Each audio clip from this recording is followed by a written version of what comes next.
Este é o Comida que Sustenta, uma produção do Sustentária, núcleo de extensão da USP.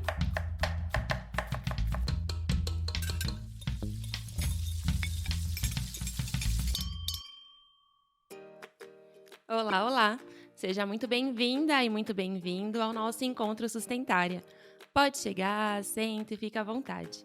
Meu nome é Pamela de Cristine e está começando o quarto episódio principal da terceira temporada do Comida que Sustenta.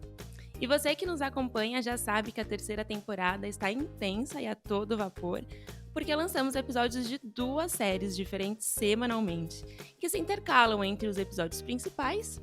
E eu espero que você esteja gostando do Sustentária Explica e do Sustentária Eco, e eu te convido a nos contar o que você está achando por meio dos nossos canais de comunicação. E para quem ainda não nos escutou, é claro que o convite é sempre ir no nosso site ou no perfil do Comida que Sustenta, nos agregadores de podcasts e explorar à vontade. Bom, sem mais delongas, dou boas-vindas à minha parceira de mesa hoje, que é a Nadine Marques. Olá, olá, Ana! Olá, olá, Pam, olá, ouvintes, é um prazer estar aqui novamente. Seguindo a sequência de temas que o Sustentária como um todo tem abordado esse ano, hoje o nosso tema são os sistemas alimentares do Centro-Oeste expandido, que é mais uma das regiões que foram identificadas pelo estudo de revisão do Índice Multidimensional para Sistemas Alimentares Sustentáveis. Se você não sabe muito bem do que eu estou falando, te convido a ouvir o episódio principal 3, que lançamos no dia 2 de maio de 2023, e o Centro-Oeste é uma região muito conhecida como coração do agro no Brasil.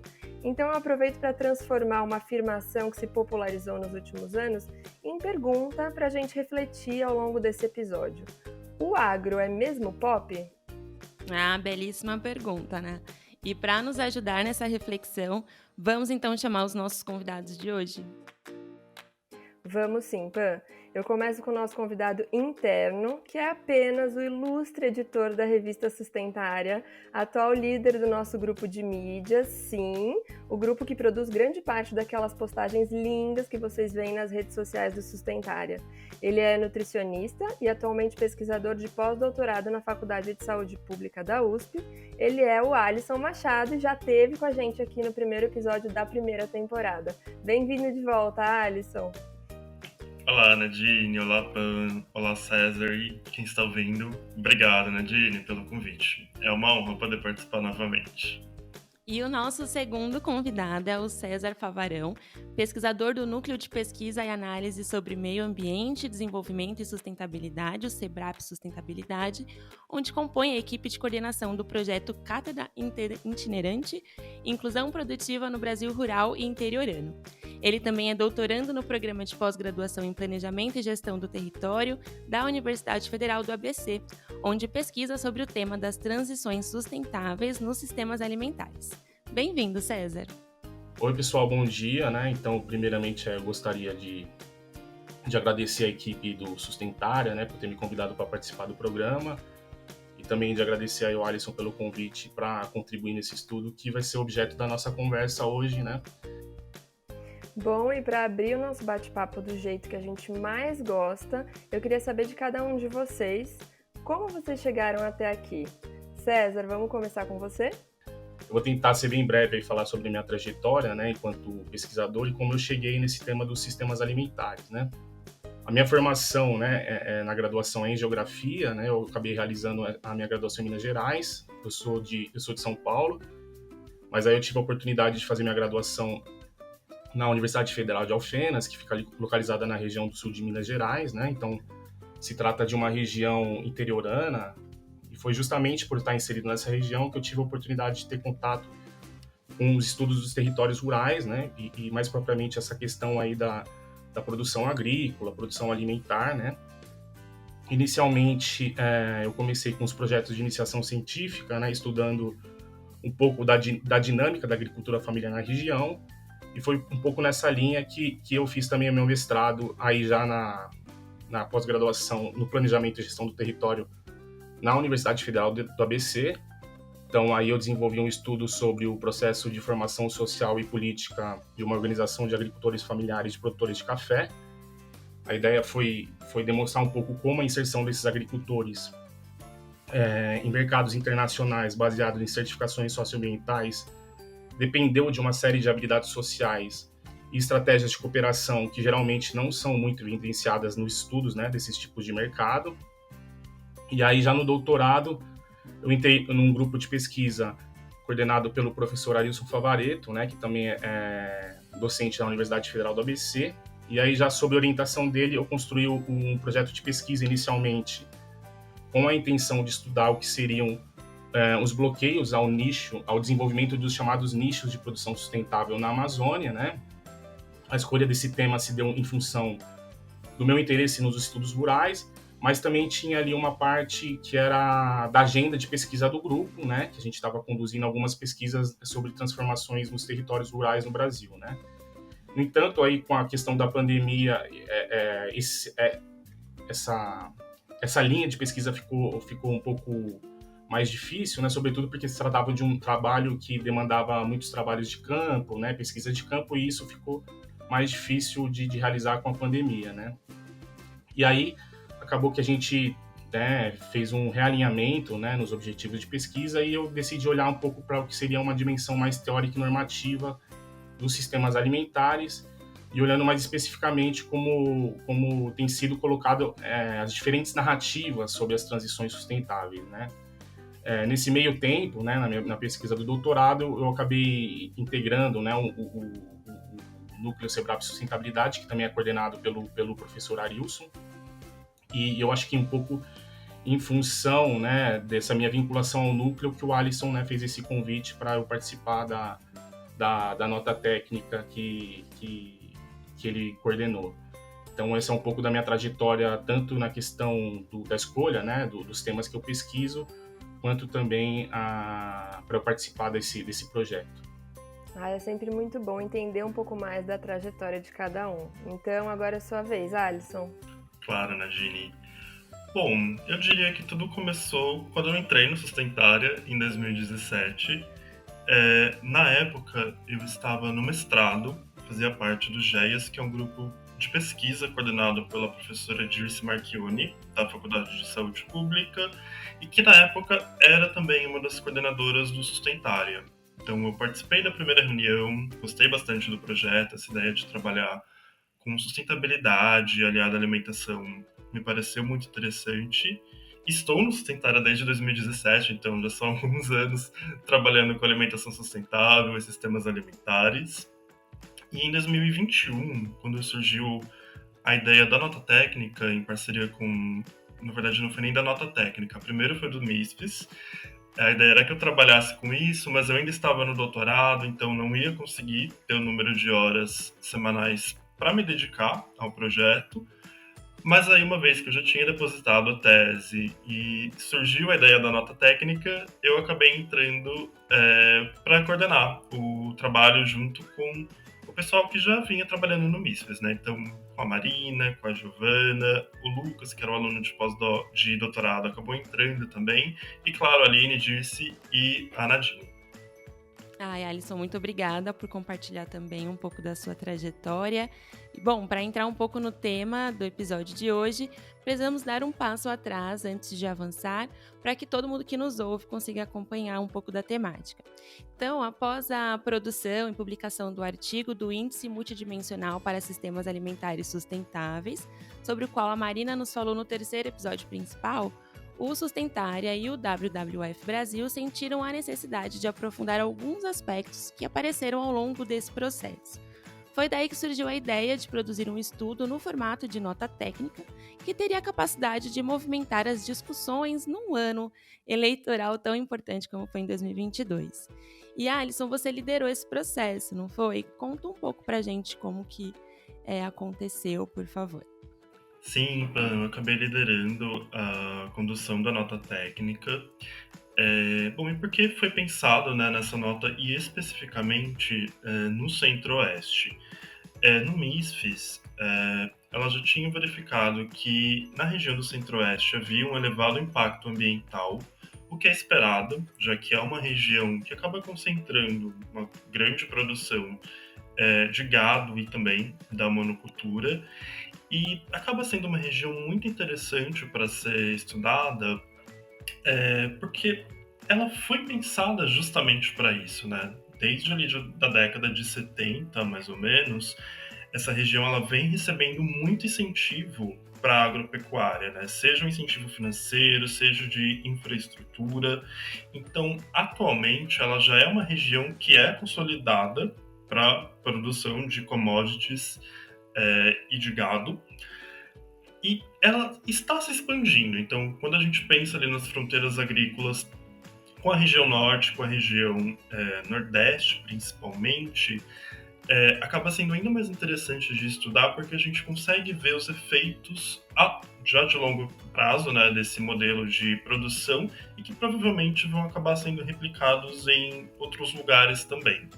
E claro, isso é aliado à insustentabilidade da produção, porque é uma região que acaba produzindo muita commodity, sobretudo soja e milho, um valor exorbitante, muito maior do que é produzido em outras regiões.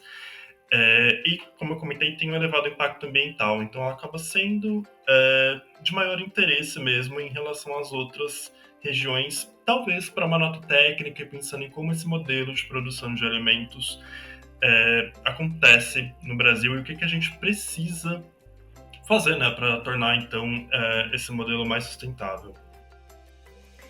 Pois é, como o Alisson falou, eu estava lá nesse processo e posso afirmar que foi muito importante para a elaboração da nota técnica, né, que foi esse produto final, contar com uma equipe multidisciplinar que participou da etapa de validação da metodologia que nós escolhemos inicialmente, né? Então, o fluxo foi escolher a região centro-oeste para realizar essa análise mais aprofundada, desenhar uma metodologia e aí validar essa metodologia. E essa validação foi com uma série de especialistas e pesquisadores de diferentes áreas que foram consultados com o objetivo de aprimorar o processo, porque a nossa equipe base, digamos assim, era exclusivamente de nutricionistas, né? Então, nesse sentido de fortalecer os olhares, de olhar para determinadas características e aspectos que de repente a gente ainda não estivesse olhando, né? E o César fez parte disso. César, como foi a experiência de integrar uma equipe multidisciplinar e como você enxerga a importância desse processo, né, de validação, de diálogo para o desenvolvimento da ciência? Bom, falando um pouco das minhas impressões, né, foi bem interessante essa experiência, porque eu acho que, né, na minha visão, uma abordagem multidisciplinar para esse tema dos sistemas alimentares, ele não é só importante, né, mas ele é fundamental. Principalmente se a gente pensar, né, que os sistemas alimentares, eles englobam desde a produção, distribuição, processamento e consumo de alimentos, né?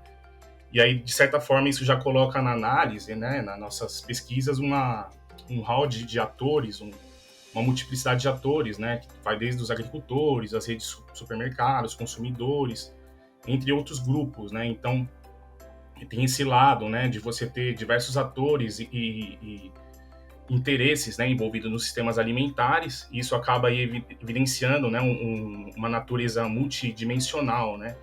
E além disso, eu acho que principalmente os sistemas alimentares, né, atualmente, né, esses que a gente considera sistemas alimentares dominantes, eles têm desencadeado uma série de impactos, né, sociais, ambientais e econômicos, e que evidenciam, né, essa natureza sistêmica, né?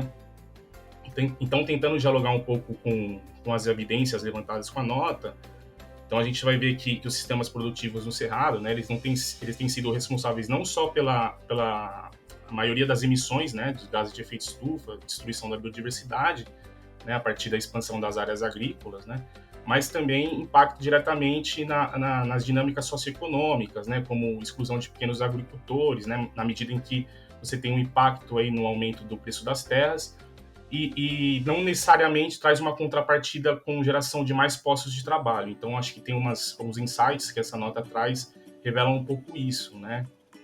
Então, quando a gente pensa nessas questões de impactos, né, a gente vê que é necessário uma visão para além só da questão da produtividade ou só para a questão da nutrição, mas se relaciona com uma série de outras dimensões que precisam ser levadas em consideração e uma análise multidisciplinar, uma equipe multidisciplinar, ela é importante nesse sentido, né? Inclusive, né, eu acho que tem um estudo muito importante, né, desenvolvido até no campo da nutrição, acho que foram por nutricionistas, lançado em 2019 na revista The Lancet, que o título é algo como Sindemia Global de Obesidade, Desnutrição e Mudanças Climáticas, né? E aí os autores utilizam essa ideia de sindemia, né, que seria a existência de uma ou mais doenças em nível global causada pelos mesmos fatores, né? E aí eles identificam que os sistemas alimentares têm sido responsáveis por uma sindemia, onde coexistem, né, diferentes níveis de obesidade, com altas taxas de desnutrição, além dos impactos negativos do ponto de vista das mudanças climáticas, né, como mortes por desastres naturais, diminuição na capacidade de produção de alimentos, enfim. Então, acho que até utilizando esse exemplo, né, desse estudo, como atualmente, né, e mais recentemente, vem sendo bastante enfatizada essa dimensão multidimensional, né, essa questão multidimensional, desculpa, dos sistemas alimentares. Então, eu acho que um estudo preocupado, né, o desenvolvimento de um estudo preocupado com essas diferentes dimensões e também utilizando diferentes conhecimentos acaba enriquecendo muito, né, a pesquisa. Acho que foi bacana a fala de vocês para a gente entender um pouco como foi o contexto, né, da produção e da pesquisa. E eu acho que agora a gente já consegue discutir um pouco mais sobre os resultados. Então, Alisson, o estudo que deu origem à nota técnica chegou a algumas conclusões. E aí eu trago de volta aquela pergunta do início do episódio, né? Será que o agro é pop mesmo? Sim, Pan. Olha, acho que essa pergunta vai depender do público que estamos falando. Ele certamente é pop para bem poucas pessoas, mas com certeza ele não é pop para nós brasileiros, né? E por que eu digo isso?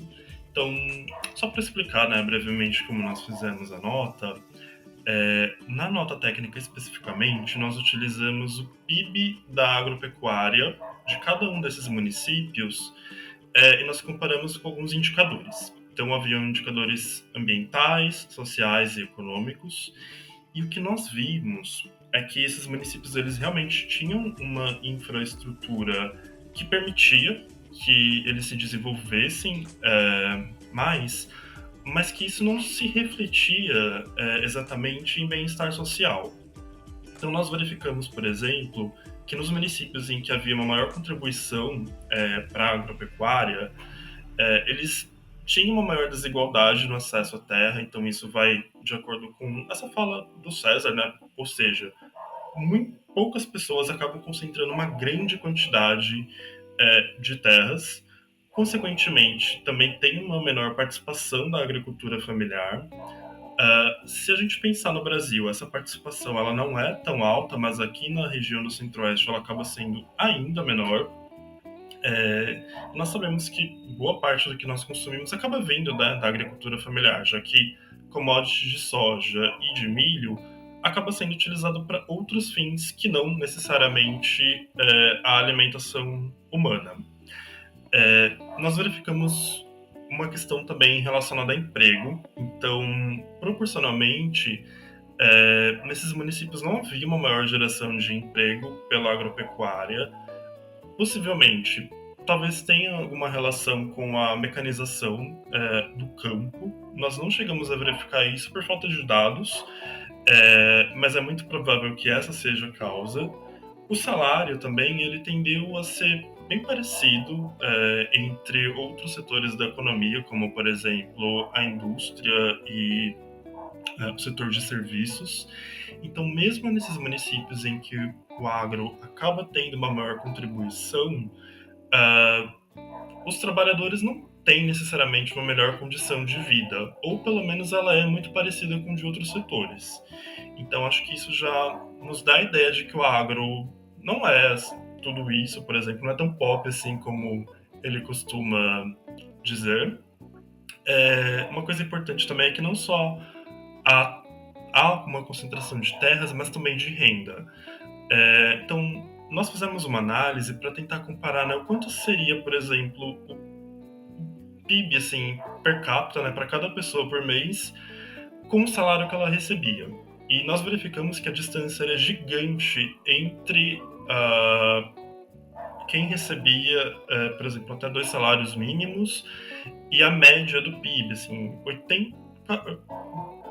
quase 90% das pessoas recebiam um salário menor do que seria a média do PIB nessa região, por exemplo. Então, havia uma disparidade bem grande de salário também. E, claro, tem essa questão do impacto ambiental. Então, nós verificamos que nesses municípios em que a contribuição do agro era maior, quando comparados com aqueles em que a contribuição era menor, houve uma emissão de gases de efeito estufa 67 vezes maior. Era absurdo o valor.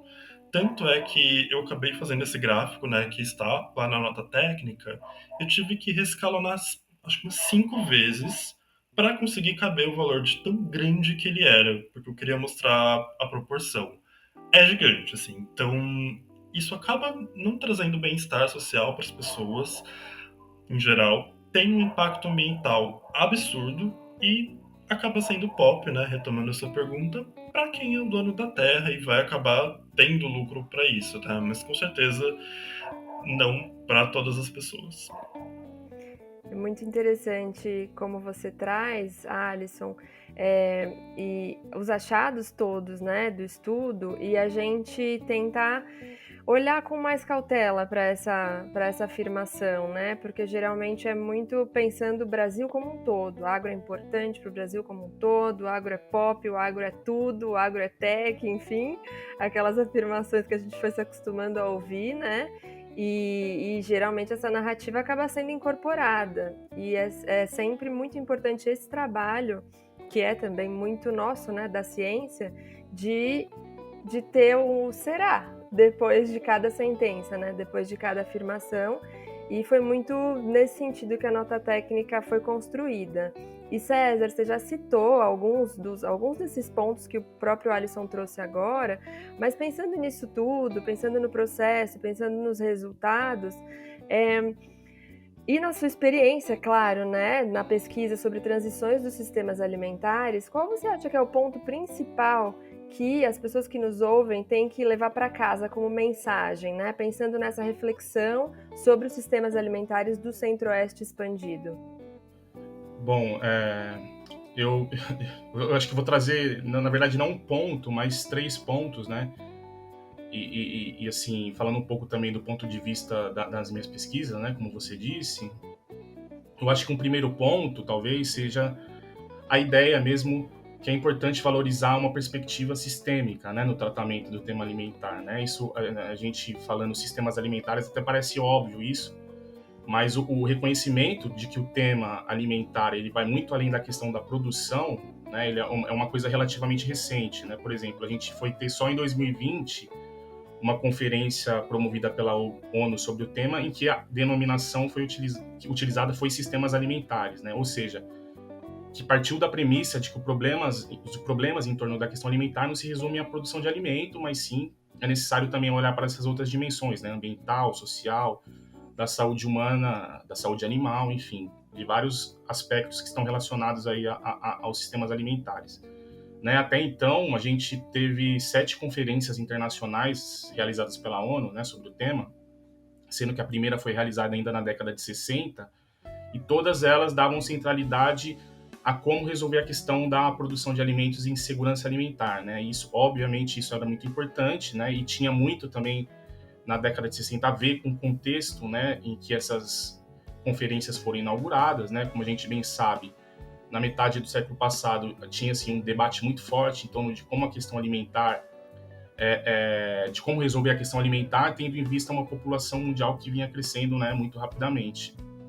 E a gente sabe que a resposta para isso foi a chamada Revolução Verde, que é justamente hoje o modelo que a gente passa a questionar, né? Que foi aquele modelo que teve como base um conjunto de inovações tecnológicas no campo da produção agrícola, né? Com a introdução de químicos, fertilizantes, né? Implantação de monoculturas, e que acabaram servindo como resposta naquele momento para a questão da produção, mas atualmente a gente vê os limites desse modelo, né? Então, desde a década de 80, aí, mais especificamente, né, com aquelas crises sanitárias, né, com as crises alimentares, né, a permanência da fome em diversas regiões do mundo, mesmo em regiões em que a produção de alimentos era suficiente para alimentar a população, via-se que a fome ainda permanecia. Então, né, a partir da década de 80, 90, mais ou menos, a gente tem uma inflexão nesse debate, né? E aí começa-se a questionar como se produz, né, a comida, não só a quantidade, mas como se produz e os impactos disso, né? Então, acho que o primeiro ponto é isso, né? Ter essa visão sistêmica, né? A importância de ter uma visão mais sistêmica sobre o tema. E aí, um segundo ponto que eu destacaria, e aí relacionando um pouco com as evidências que o grupo de estudos do Alisson, né, e os pesquisadores trazem com essa nota, eu acho que é importante levar em consideração sempre, né, as especificidades territoriais e ambientais quando a gente pensa na questão produtiva, né? Então, como é bem demonstrado na nota, né, o que tem predominado no bioma cerrado é uma produção em larga escala da soja e da pecuária que acaba por não internalizar, né, nos custos e no processo produtivo os custos ambientais e sociais, né? E na maioria das vezes esse modelo acaba se justificando e se legitimando, né, perante o debate público, né, muitas vezes com esse slogan do agro é pop, porque ele olha apenas para o indicador de crescimento econômico, né, geração de divisas para o país, mas não internaliza essas outras dimensões, né? Então, o que diversos estudos têm demonstrado, e que também vão na linha aí da nota técnica produzida pela equipe do Alisson, é que essa narrativa, né, do desenvolvimento, se a gente colocar esses outros indicadores na análise, ela não para em pé, ela não se justifica, né? Então, acho que esse é um segundo ponto, né? Justamente expandir análises que internalizem, né, essas dimensões sociais, ambientais, de uma forma mais forte, né? E não só leve em consideração a questão econômica, de geração de PIB, de renda, de crescimento, né, econômico.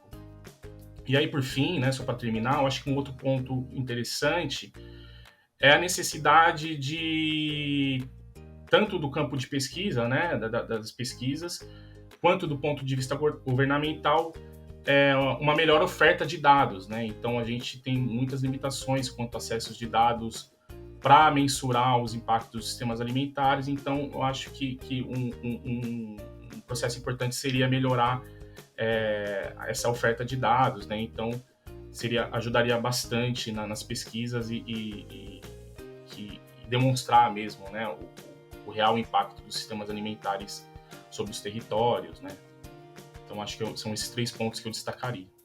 Bom, César, acho que são 3 pontos realmente muito relevantes para a gente ter como ponto de partida todas essas discussões. E eu vou aproveitar esses dados e os aspectos que vocês nos trouxeram e chamar o próximo quadro para a gente poder contar com as indicações dos convidados e poder fechar esse pacote para uma reflexão muito bem informada. Sustentária indica.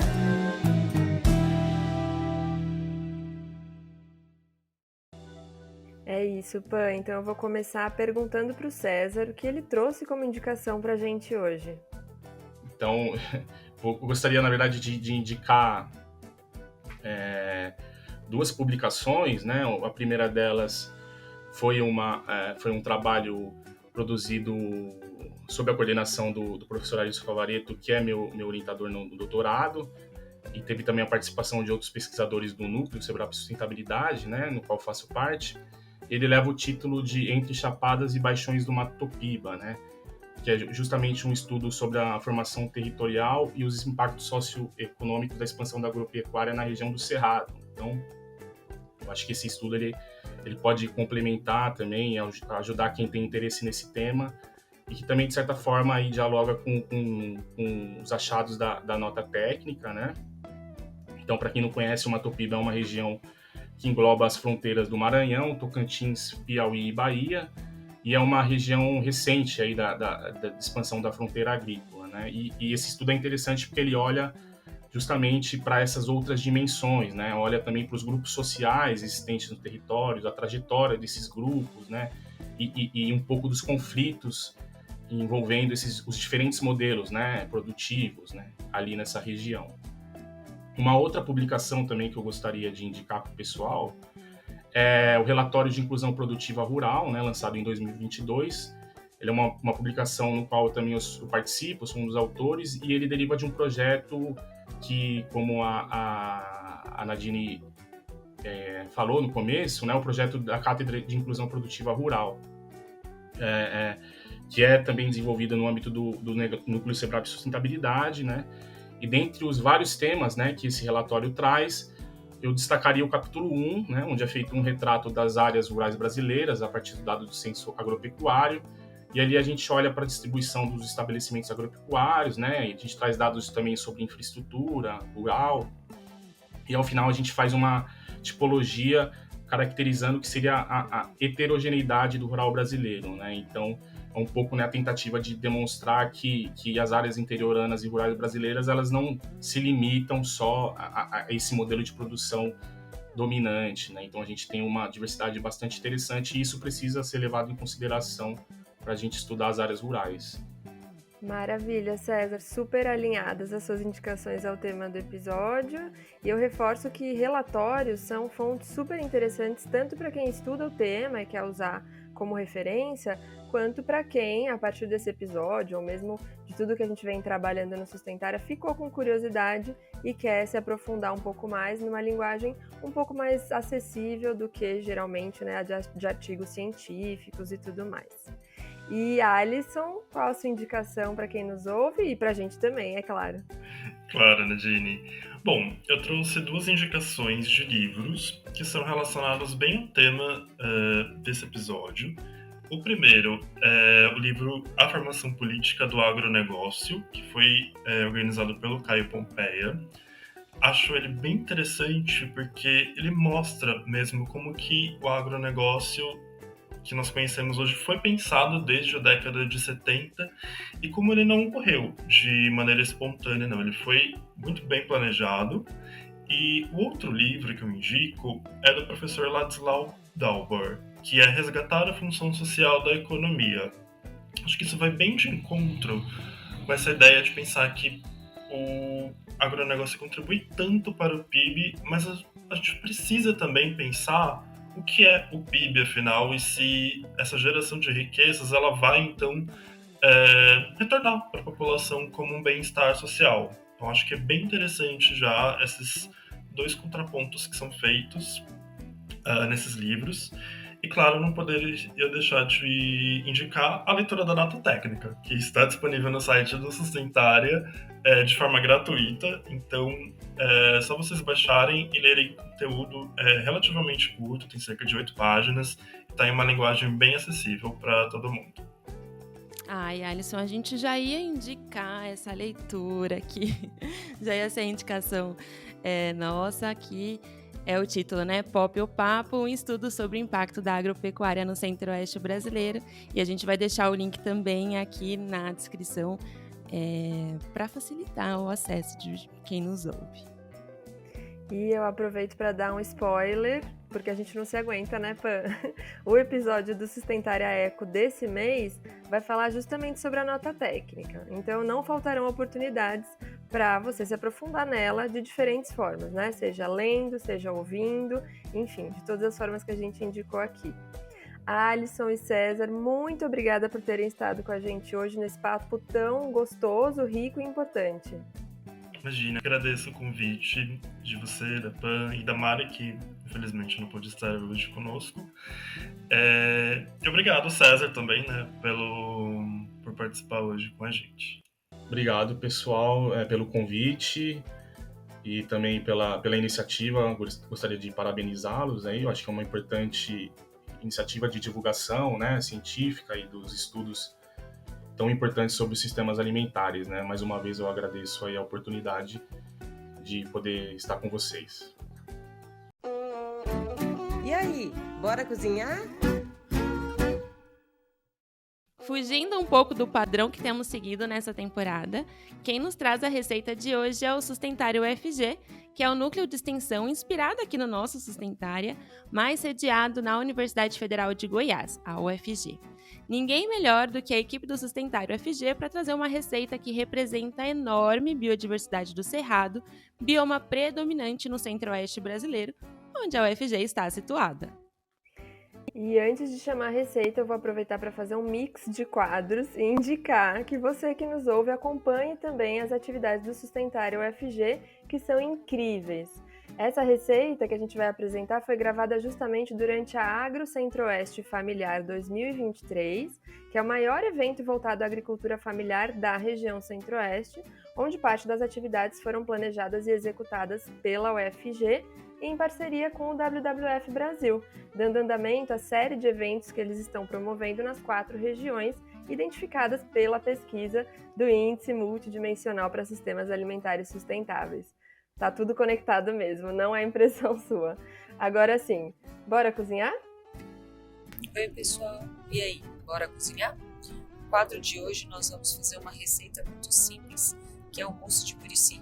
Meu nome é Raquel Santiago e sou coordenadora do Sustentária UFG. E como vocês puderam ver agora há pouco, há alguns dias o Sustentária UFG teve a oportunidade de compartilhar, junto com lideranças quilombolas, na Feira Agro Centro-Oeste Familiar, várias experiências que tratam dos saberes tradicionais dessas comunidades em relação à sua culinária, em relação aos seus sistemas alimentares, e hoje a gente vai trazer uma receita que foi produzida pela Sandra Braga, da comunidade Mesquita, no entorno de Brasília. Então a receita que ela trouxe para nós foi o mousse de maracujá de murici, que segue a mesma lógica e receita de qualquer um desses outros mousses que utilizam frutas ácidas.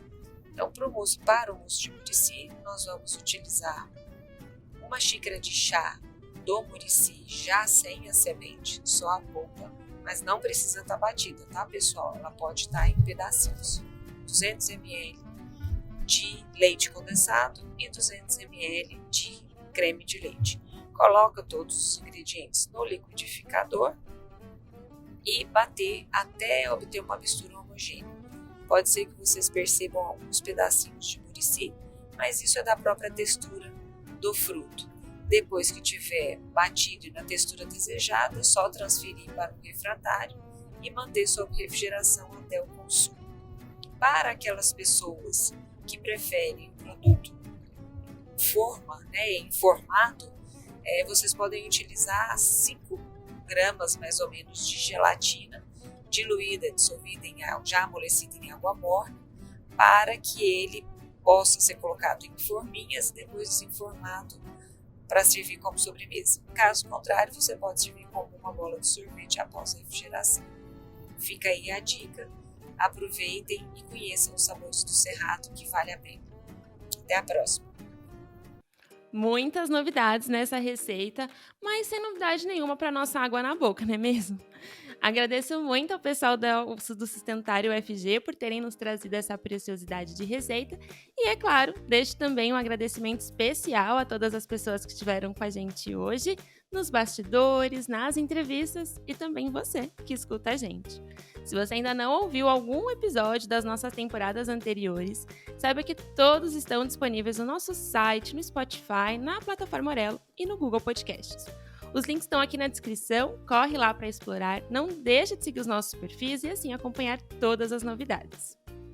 E não perca nossos próximos episódios desse mês. Nós teremos ainda a série Explica, série Eco. Lembrando que a gente também está no formato vídeo nessa temporada, lá no YouTube, no canal do YouTube do Sustentária. Todos eles com muito conteúdo bacana e relacionados de alguma forma com o episódio de hoje. Então, te esperamos na terça-feira que vem. Até lá! O Comida que Sustenta é uma produção do Sustentária. Para ouvir todos os episódios, nos siga no Spotify, Orelo ou acesse sustentaria.com.br. Quem coordenou essa produção foi a Nadine Marques. A apresentação de Pamela de Cristine e Nadine Marques. O apoio à pauta, roteiro e pesquisa foram de Nadine Marques, Mariana Raziueta e Pamela de Cristine. A curadoria de receitas foi do Sustentária UFG e de Daniele Freitas. A edição de Mariana Ting e as trilhas sonoras de sonoplastia de Daniela Viana e Fernando Curain. Os materiais de divulgação são de Clarissa Taguchi e Catarina Cruz. O Sustentária é o núcleo de extensão da USP, idealizado e coordenado pela professora Aline Martins de Carvalho, do Departamento de Nutrição da Faculdade de Saúde Pública da USP.